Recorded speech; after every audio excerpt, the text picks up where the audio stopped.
Hey everybody, this is Steve at Multisport Mojo. It's a beautiful Arizona morning. We're out by the pool, and I wanted to do a follow-up on one of my favorite new running shoes. This is the Nike Zoom Fly SP. Now, we did an out-of-the-box review, and then we did a marathon review, and I wanted to come back and just do an update on something that I've learned as you want to make smart running shoe purchase decisions. So, quick review on the Nike Zoom Fly SP. There's a Nike Zoom Fly, and then there's a Nike Zoom Fly SP. Well, there's a whole Nike Zoom Fly series of shoes to where they've got some specific features. One is the midsole, where you've got in the Zoom Fly and the Zoom Fly SP, you've got the React midsole. In the Vaporfly series, you've got the Zoom X foam. They both have a carbon fiber plate, which is more aggressive. This is a race day shoe or a tempo. You can use it for tempo runs, but you've got the React foam, and then the next level up is the Vaporfly shoes. You've got the Vaporfly 4% or the Vaporfly, the new Vaporfly Next percent. The Zoom X gives you the max cushion absorption, and then the max energy return back on that. The React foam is the next level down, but I'm telling you what, there's plenty of cush and there's plenty of energy return coming back from the React as well as the Zoom X.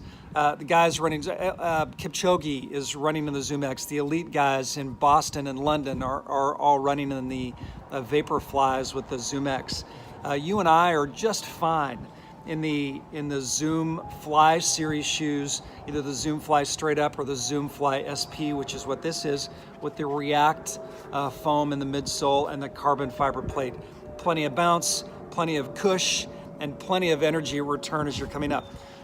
The other thing about the Zoom Flies really is this upper. It's really got a you can see it's got a see-through upper. It's ridiculous light.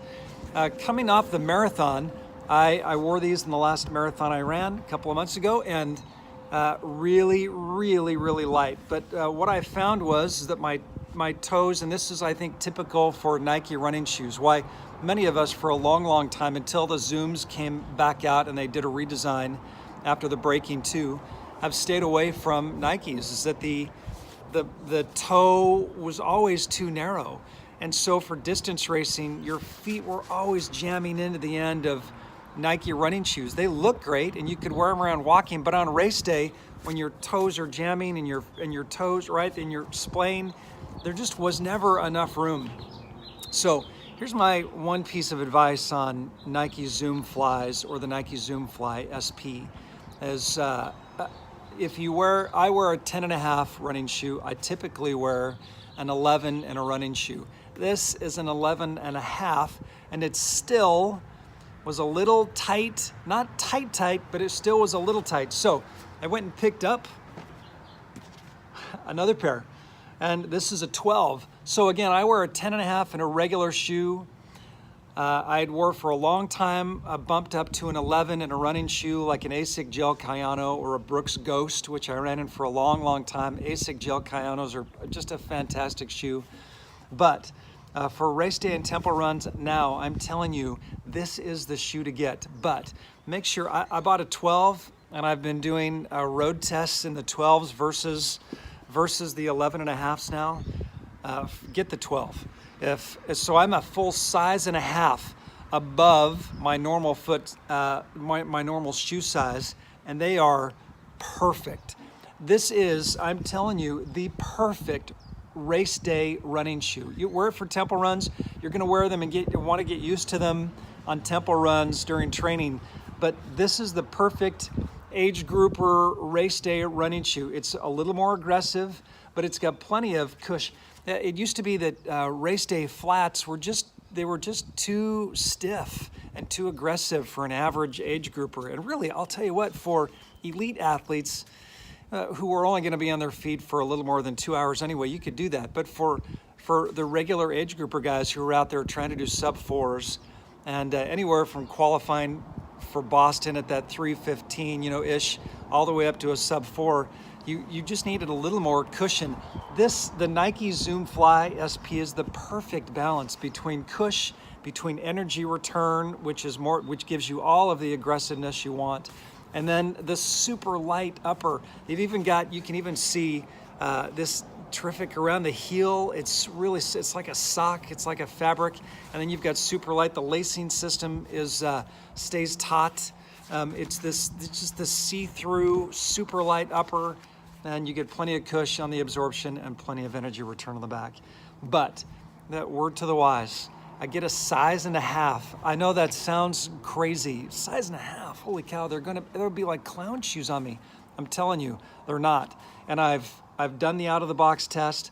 I've done the road test in the marathon with them, and now I'm telling you that a full size up was not enough on marathon. Even though they felt great out of the box and walking around in them, and I knew just coming off of Nike shoes, I wanted them to be a little bigger. So I went a full size up for the marathon, and they were still jamming, not a lot, but they were still jamming a little. Went out and got the 12s, and it is the perfect size for the perfect running shoes. So get yourself a size and a half bigger on the road test, and get yourself what I'm telling you is the fastest, most comfortable race day running shoe that's ever been made. Here you go. You can. I hope you follow us here at YouTube on our Multisport Mojo YouTube channel for more tips and tricks like this and product reviews. We do out of the box reviews, and then we do road tests, and then we come back. We want to do all of the homework for you so that you can make the best decisions that you can make. We also have a podcast where it's Coach Kirk, Ironman certified coach, and me, age group guru. We throw a topic on the table, and it gets a little entertaining. And we've got opinions, and we approach things different ways. I think you can learn quite a bit from those podcasts. And then go out to trygearguru.com or rungearguru.com, and you can find all kinds of product reviews and tips and tricks like this. And we hope that they're really helpful. Nike Zoom Fly SP for race day, distance races. Dude, I'm telling you, the fastest stinking shoe ever built. And get yourself a size and a half up from what your normal shoe size is. Hey, listen, go have a fast run, have a super fast race day, and we'll see you next time.